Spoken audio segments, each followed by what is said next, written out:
Welcome to Raw Perfect classes. In this class, I will continue next topic of design analysis and algorithm. That is master theorem. Master theorem is a popular method for solving recurrence relations.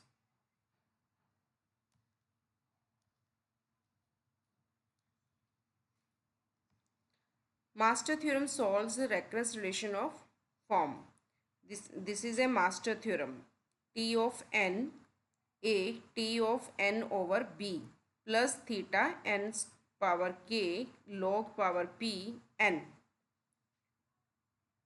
आपको ये क्या करना पड़ेगा, इस theorem को learn रखना है। ये जो थ्योरम का फॉर्मेट गिवन है इसको अपने माइंड में रखना है, अपने एग्ज़ाम में क्वेश्चन को सॉल्व करते समय एज इट इसको लर्न करो। क्या है, T N is equal to A T of N over B plus theta N power K log power P N.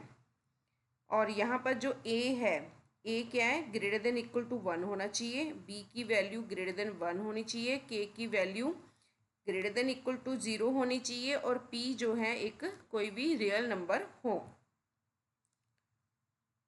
Master theorem में कुछ केसेस है जिनको अपने माइंड में रख के हम मास्टर थ्योरम को इम्प्लीमेंट करेंगे। To solve reference relations using master theorem we compare A with B raise to power के।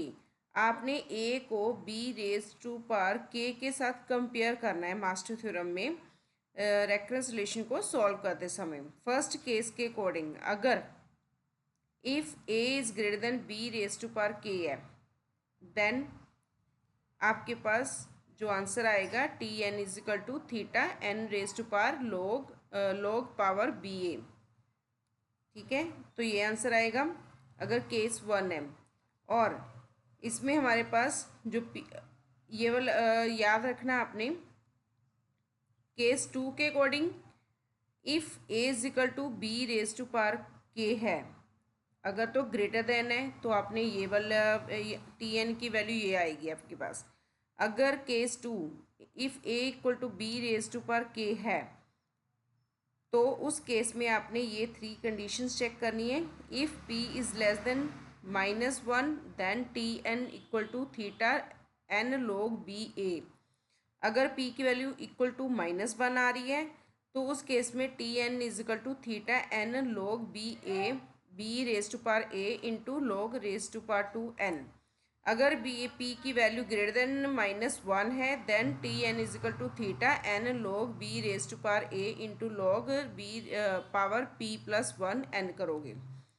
ठीक है, और केस 3 में अगर आपके पास a less than B raise to power K है और इफ़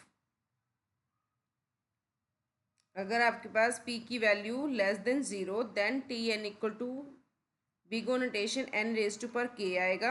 अगर p की value greater than equal to 0 है तो उस केस में टी एन की value theta n raise to पर k log power p n होगा। अब हम यहाँ पर एक क्वेश्चन सॉल्व करेंगे। हमारे पास मान लो क्वेश्चन जो एग्जाम में दिया होगा इस टाइप का दिया होगा, T N is equal to 3 T N over 2 plus N raise to power 2। अब यहाँ पर ए की जो वैल्यू है वो 3 है, बी की वैल्यू क्या है 2 है। तो आपने क्या करना है, चेक करना है एन लॉग बी ए करके भी क्या वैल्यू आ रही है। एन लॉग बी क्या है 2 है, 2 की पावर 3 और ये जो पावर 3 है वो आगे चली जाएगी, हमारे पास यहाँ पर रह गया 2। ठीक है, लॉग 2 किसके बराबर हो गया, 1 के इक्वल हो गया। तो हमारे पास यहाँ पर रह गया answer n raise to power 3। तो अब हम इनको चेक करेंगे, कंपेयर करेंगे। जब हमने इसको कंपेयर किया तो हमारे पास जो आंसर आएगा वो क्या आ रहा है, ये देखिए यहाँ पर हमारे पास a इक्वल टू हमने 3 लिखा, B raise to power k क्या बना 2 raise to power 2 equal to 4। अब ये 2 कहाँ से आया, आपके पास इक्वेशन क्या थी, T N is equal to, equation थी हमारे पास 3t n over 2 3t n/2 plus n power 2। जो ये वाली पावर है उसको k बोल, ठीक है, ये k है, ये हमारी b है, ये a है। तो आपने कंडीशन चेक करनी है कि ए की वैल्यू ग्रेटर देन है बी रेज टू पर के से, या इक्वल टू है, या लेस देन है। अब इस केस में आप चेक करोगे कि ए की वैल्यू 3 है, लेस देन 2 रेज टू पर 2 कितना हो गया, 4 हो गया। तो 3 इज लेस देन 4 है, तो इसलिए केस नंबर 3 यहाँ पर इम्प्लीमेंट होगा। केस नंबर 3 के अकॉर्डिंग अब हम चेक करेंगे कि पी की वैल्यू क्या है। यहाँ पर पी कोई कुछ नहीं दिया है, इसका मतलब पी की वैल्यू 0 होगी। तो p की वैल्यू अगर 0 है तो आप चेक करोगे, अगर p की वैल्यू जो है ग्रेटर देन इक्वल टू 0 है, तो आंसर क्या आएगा, theta of n raise to power k log power p n।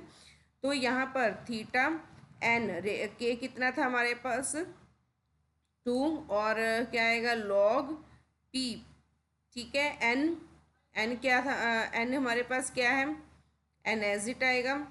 तो आपने यहाँ पर ये चेक कर लेना।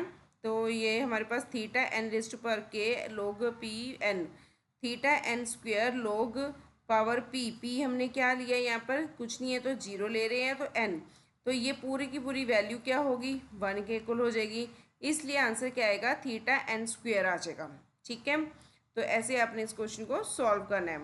क्वेश्चन नंबर 2 में हमारे पास a कितना है, 2 है, b की वैल्यू कितनी है, 2 है, और यहाँ पर k कितना है, 1 है, और जो p की वैल्यू क्या है, 0 है। अब यहाँ पर आपने देखना है क्या आ रहा है हमारे पास, यहाँ पर हमारे पास रहा a हो 2, a की वैल्यू 2 होगी, और b रेज टू पर k यानी कि 2 की पावर 1 दैट इज ऑल्सो 2 होगी, और इसका मतलब a is equal to b raise to पर k है। तो यहाँ पर केस नंबर 2 इम्प्लीमेंट होगा। केस नंबर 2 के अकॉर्डिंग आपके पास आंसर क्या आएगा, T N is equal to theta N log B raise to power a into log power p plus 1 n। तो थीटा एन लॉग b हमारे पास 2 था, a की वैल्यू भी 2 थी, लॉग p की वैल्यू 1 है, 1 प्लस 1 n, तो 1 प्लस 1 कितना हो गया, 2 हो गया, और log 2 रेज टू पर 2 जो है वो 1 के इक्वल होता है, इसलिए theta n log raise to पर 2 n हमारे पास आंसर आ जाएगा। अब थर्ड क्वेश्चन में हमारे पास a की वैल्यू 2 है, b हमारे पास 4 है, और k की वैल्यू 0.51 है। तो यहाँ पर आपने क्या करना है, चेक करना है b रेज टू पर k का मतलब 4 रेज टू पर 0.51 हुआ। तो जब हमने 4 की पावर 0.51 को सॉल्व किया, अप्रॉक्सीमेट हमारे पास 2.0279 आ गया, ये माइंड में रख लेना। ठीक है, और a की वैल्यू जो है इससे लेस देन आ रही है, तो केस 3 इसके ऊपर इम्प्लीमेंट हो रहा है। केस 3 के अकॉर्डिंग आपके पास आंसर में क्या आएगा कि अगर p की वैल्यू 0 है तो आपने थीटा n रेस्ट पर k log power p n लेना है। थीटा n रेस्ट पर k 0.51 log p की वैल्यू 0 है n, तो आंसर हमारे पास थीटा n रेस्ट पर 0.51 रह जाएगा। बस आपको माइंड में केसेस को रखना है कि कौन सा केस इम्प्लीमेंट हो रहा है, तो उसके अकॉर्डिंग हमने क्वेश्चंस को सॉल्व करते जाना है। तो इस तरह आप क्या करते हैं, आप मास्टर थ्योरम्स को इम्प्लीमेंट कर सकते हो। अब इस इक्वेशन में आपके पास ए, आपने बस इतने याद रखना है मास्टर थ्योरम में कि आपके पास 3 केसेस थे। कौन कौन से थे, मैं दोबारा रिपीट कर रही हूँ एक बार। पहला तो आपने ये याद रखना है कि आपके पास स्टेटमेंट इस फॉर्मेट में होनी चाहिए, T N is equal to A T, यहाँ पर एन ओवर बी प्लस, यहाँ कुछ भी हो सकता है, कोई भी वैल्यू हो सकती है, जो भी वैल्यू होगी जस्ट लाइक ये वाली जैसे इन्होंने दी है, theta N raise to power K log power P N, इस फॉर्मेट में आपके पास वैल्यू गिवन होगी। तो या इसके ऊपर है मास्टर थ्योरम इम्प्लीमेंट करेंगे। जब हम मास्टर थ्योरम चेक करनी है तो आपने ये ध्यान रखना है कि ए की जो वैल्यू गिवन है वो ग्रेटर देन इक्वल टू 1 होनी चाहिए, और बी की वैल्यू ग्रेटर देन 1 होनी चाहिए, के की value greater than equal to 0 होनी चाहिए, और पी जो है आपका रियल नंबर होना चाहिए। ठीक है, फर्स्ट तो ये आपने माइंड में रखना है। सेकंड आपने ये वाली कंडीशंस याद रखनी है जो यहाँ पर लिखी हुई हैं, केस 1 केस 2 के अकॉर्डिंग कि कौन सा केस इम्प्लीमेंट कब होगा, तो इन बातों का आपने ध्यान रखना है। मैं ये रिमूव करके आपको एक बार बता रही हूँ ताकि आपको भूले ना। ठीक है, अब फर्स्ट आपको केस 1 में अगर आपकी ए की value greater than, if A is greater than B power K है, तो आपका आंसर ये सीधा सीधा ये वाला आंसर आ जाएगा। क्या आंसर आएगा? Theta N log B raise to power A, बस वैल्यू सब्सटीट्यूट कर देनी, आंसर आ जाएगा। अगर केस 2 इम्प्लीमेंट हो रहा है, A is equal to B raise to power K की वैल्यू आ रही है, तो तब आपने पी वाली वैल्यूज भी चेक करनी है कि अगर p की वैल्यू लेस देन -1 है तो आपके पास ये आंसर आएगा।